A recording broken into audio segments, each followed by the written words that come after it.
ফরিদপুরে প্রতি বছর এই সময় ডেঙ্গুর প্রাদুর্ভাব বাড়তে থাকে। এই চলতি জুলাই মাসে আমরা দেখতে পাচ্ছি যে মাসের শুরু থেকে কিন্তু একজন দুজন করে রোগী ভর্তি হতে শুরু করেছে এবং আজকে সর্বশেষ সিভিল সার্জনের সাথে যেটি কথা বলে জানতে পেরেছি যে মোট ৮ জন রোগী আজকে ফরিদপুরের বিভিন্ন সরকারি হাসপাতালগুলোতে ভর্তি রয়েছে।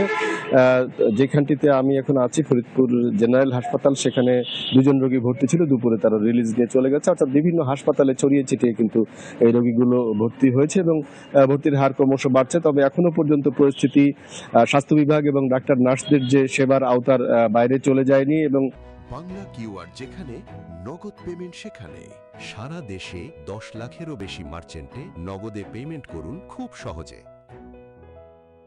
স্বাস্থ্য বিভাগ জানিয়েছে যে তাদের কাছে পর্যাপ্ত কিট এবং রাসায়নিক যেগুলো প্রয়োজন ওষুধপত্র সেগুলো তাদের কাছে মজুদ রয়েছে এবং এখনো পর্যন্ত তারা প্রত্যাশা করছেন যদি যদি মানুষের সচেতনতা লেভেল বাড়তে থাকে এবং যেভাবে আমরা দেখেছি যে হামের পরিস্থিতিতে যেভাবে হিমশিম খেয়েছে, যদি সেইখান থেকে শিক্ষা নিয়ে সচেতন হয়ে মানুষ যদি সঠিক সময় চিকিৎসা নিতে আসে তাহলে পরিস্থিতি নিয়ন্ত্রণের মধ্যে থাকবে বলে স্বাস্থ্য প্রশাসন আমাদেরকে জানিয়েছেন। ফরিদপুরের এখন পর্যন্ত ডেঙ্গুর পরিস্থিতি স্বাভাবিক রয়েছে। জি, হাসানুজ্জামান, ধন্যবাদ আপনাকে আমাদের সাথে যুক্ত হওয়ার জন্য।